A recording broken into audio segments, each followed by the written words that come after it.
The convoy arrived under a sky heavy with grief. A long line of IDF vehicles, their headlights cutting through the gloom.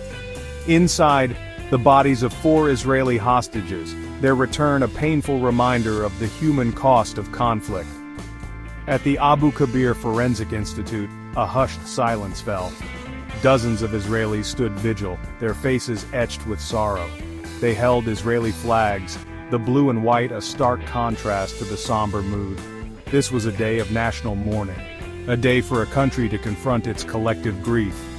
The weight of the moment hung heavy in the air. Whispers ran through the crowd as the caskets, draped in the Israeli flag, were carried into the institute. Each casket held a story. Each casket represented a life stolen, a future unrealized. For the families of the hostages, this moment marked the end of a torturous wait, a wait filled with hope and despair, with prayers and dread. Now, only the cold reality of loss remained. The hostage crisis had gripped the nation for weeks. News of their capture had sent shockwaves through Israel. The faces of the hostages, beamed onto television screens and plastered across newspapers, became etched in the public consciousness. Shiri Bibas and her 2 sons, Ariel and Kafir, Oded Lifshitz, a father and husband. Their names, once symbols of hope, now echoed the profound sense of loss. The return of their bodies marked a nation's heartbreak. Shiri Bibas, a woman known for her infectious laughter and boundless energy, a loving mother who dedicated her life to her 2 sons. Ariel, a bright spark with a mischievous grin, dreamed of becoming a pilot. Kafir, the quieter of the 2, possessed a gentle soul and a passion for animals. They were a family full of life, their dreams shattered by the cruel hand of fate. Oded Lifshitz, a pillar of his community, a man who always put others before himself. He leaves behind a wife and children who will forever bear the scars of his absence. The stories of the victims whispered among the mourners painted a portrait of lives cut tragically short, lives filled with love, laughter, and the promise of a future denied. The crowd listened intently, their faces etched with a mix of sorrow and anger. Sorrow for the families torn apart, anger at the senselessness of it all. The hostages had become symbols of innocence lost, their deaths a stark reminder of the human cost of conflict. The identification process, a grim necessity, began behind the closed doors of the institute.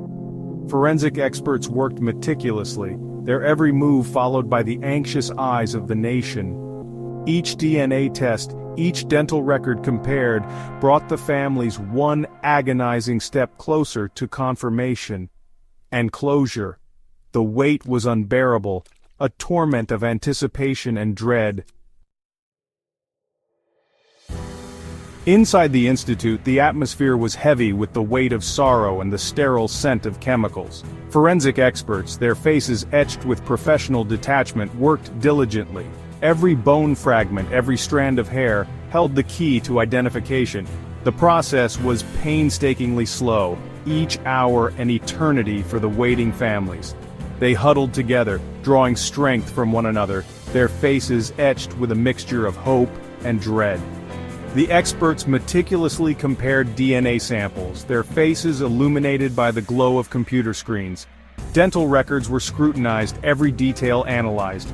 The pressure was immense, the need for accuracy paramount. The families deserved closure and the nation demanded answers. Outside, the crowd swelled, a sea of grief and solidarity. Candles flickered, casting dancing shadows on the faces of the mourners. Hours turned into an agonizing wait. The tension inside the institute was palpable, the silence broken only by the hum of machinery and the hushed whispers of the experts. Every so often a rabbi or a grief counselor would emerge, their faces etched with compassion, to offer words of comfort to the families. But words seemed hollow in the face of such profound loss. Finally, the news came. The identities were confirmed. A collective gasp rippled through the crowd outside the institute. Some wept openly, their cries echoing the nation's grief. Others stood in stunned silence, their faces pale with shock. The flags, once symbols of hope, now fluttered at half-mast, a mournful tribute to the lives lost. The handover ceremony in Gaza, orchestrated by Hamas and facilitated by the Red Cross, had been a chilling spectacle. The caskets, draped in the Israeli flag, were paraded in front of the cameras, a stark reminder of the human cost of this conflict. The families had watched in horror, their grief compounded by the exploitation of their loved ones' remains. The return of the hostages' bodies marked a somber chapter in the Israeli-Palestinian conflict. It served as a stark reminder of the human cost of this seemingly intractable conflict. As the nation prepared to lay its sons and daughters to rest, the question remained, would their deaths be a catalyst for peace or fuel for further violence? Only time would tell. But one thing was certain, the echoes of their loss would reverberate through the hearts of Israelis for generations to come.